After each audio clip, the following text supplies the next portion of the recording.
I'm not going to do it. I'm not going to do it. Hey, I am not going to do it, okay? Okay. Encanto's not a good movie.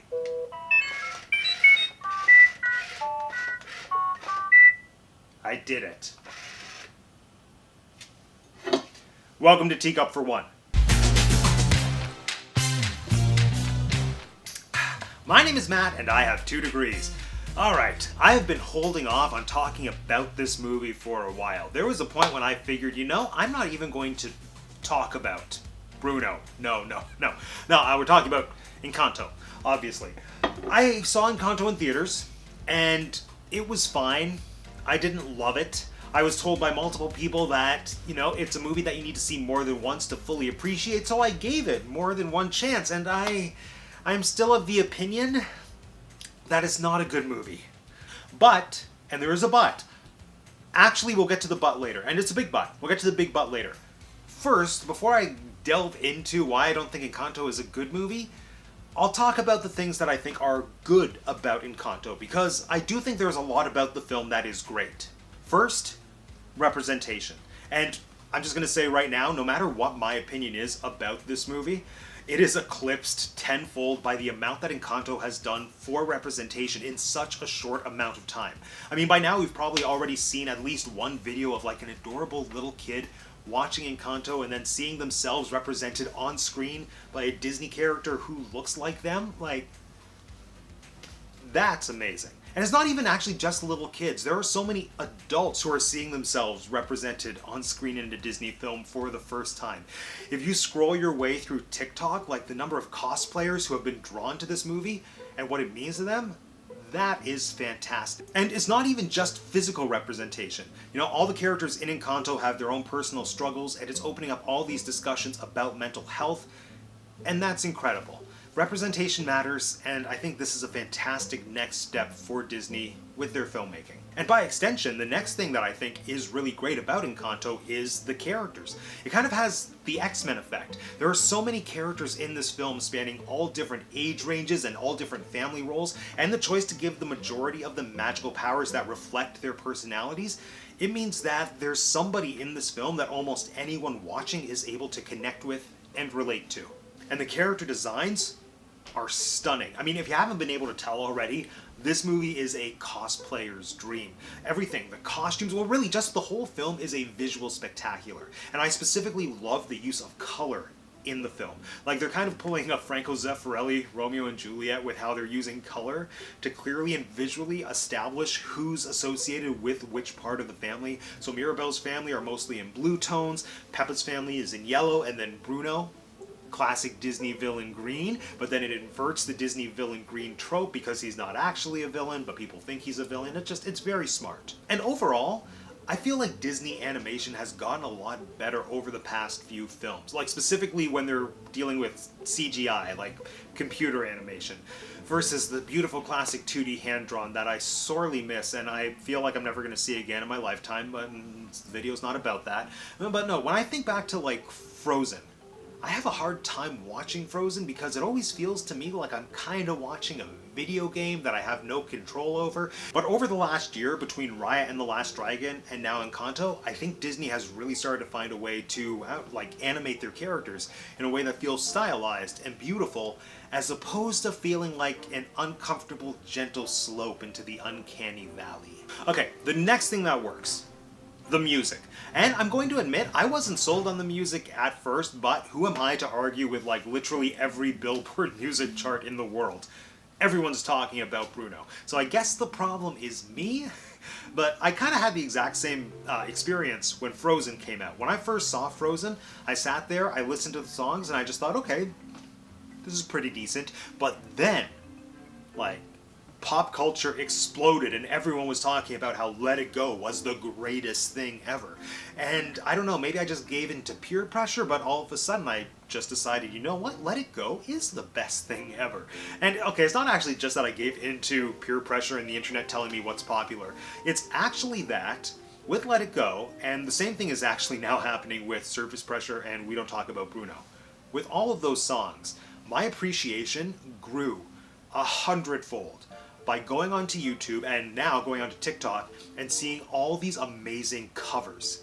Just by hearing different people's interpretations of the songs, of the melodies, infusing it with whatever the song means to that specific artist, like, it has just given me a brand new appreciation for the music.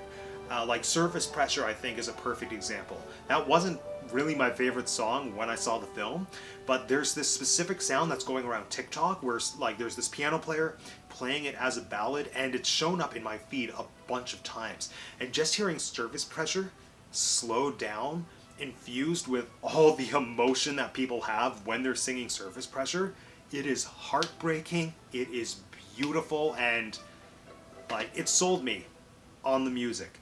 And that is actually my favorite thing about Encanto. The way that the fans have claimed it as their own, as a means of expression and to create content and to create fan theories and just to open up discussions. Like, the TikToks are hilarious, they're insightful, the covers of the songs, like I've said, are absolutely gorgeous, and I am living for all of the Encanto content. In fact, I like the Encanto-inspired content more than I actually like the movie. And that's the problem.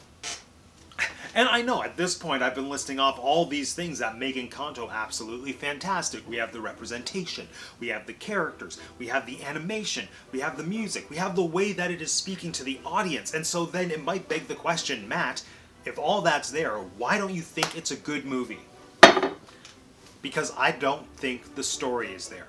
There is simultaneously so much going on in Encanto and so little. And by that, I mean that this movie is giving us a lot of stuff to digest. So we have 12 characters. We have a very specific magical mythology that's rooted in real Colombian history. And it's a great setup, but I think it exceeds the capabilities of what can be explored in a feature film. Not every story works in every medium, and there is so much going on in Encanto that I think this story and these characters would have been better served in a TV series or even a comic book series, just something long form that would allow adequate time for us to get to know the characters and to get to know their struggles and to like fall in love with them in a way that doesn't feel forced, in a way that doesn't shoehorn in reasons for Mirabel to interact with everyone in under 2 hours. And that's not to say that I think it would be impossible for this setup to work as a film. And it's not even that I think the problem is that there are too many characters. I know that's kind of a common criticism of Encanto, but like when you look at other Disney films, especially the animated films, there are usually a lot of characters to contend with.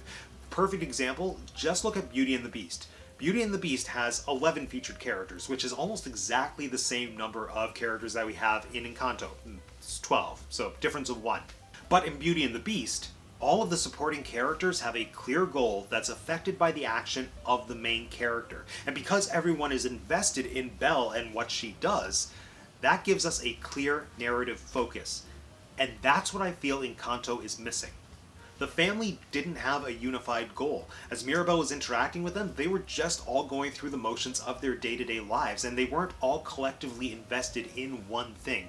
We do kind of have the one plot point of Isabella's engagement dinner, which is the closest that we get to something unifying the family, but even when that goes to Hades, it's just a minor inconvenience for the family, as opposed to giving us something that has life or death stakes. And, you know, on that point, I think the candle was a massively missed opportunity. You have this magical object, which is very firmly established as being the source of the family miracle, an object which by its very nature of being a candle has an expiration date, because candles are eventually going to burn out. Now just imagine how much stronger this story would have been if they layered in an extra plot point where they said, once the candle completely burns out, then the Madrigal family magic is gone, and the only way to replenish the candle's magic is to introduce a new generation of Madrigal children. And yes, I know that what I just described is kind of a beat-for-beat ripoff of the rose from Beauty and the Beast, but you know what?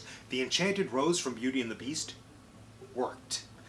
And if it works, why not steal it and make it work for another movie? Am I right? Probably not. Let me know. Argue in the comment section down below.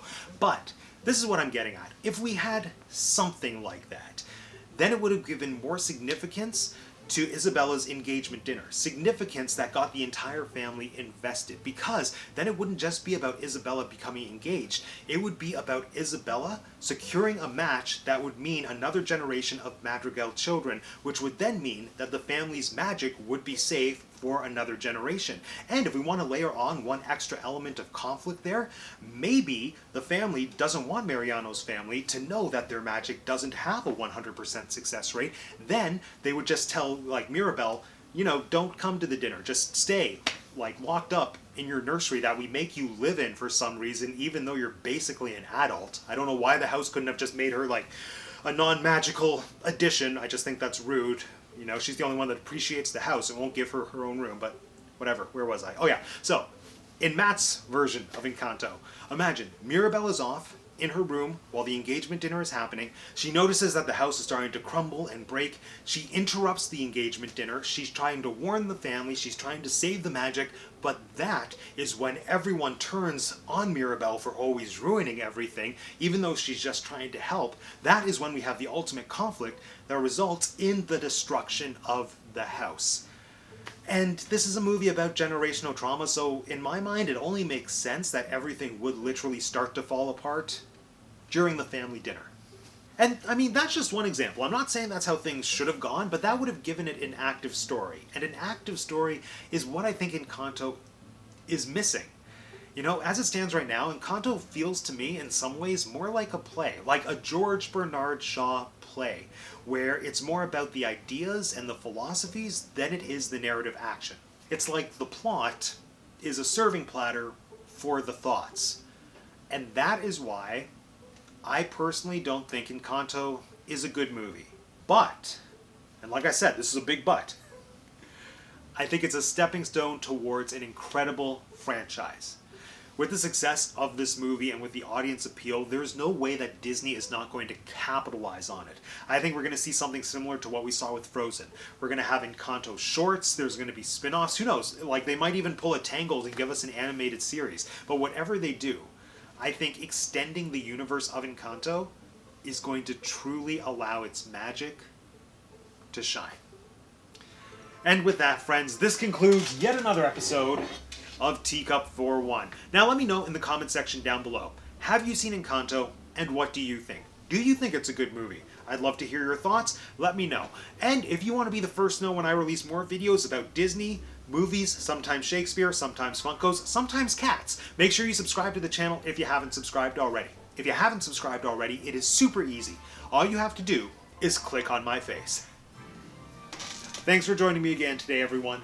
My name is Matt, and I have 2 degrees, and that's the tea cup for one. We don't talk about Bruno, no, no. He told me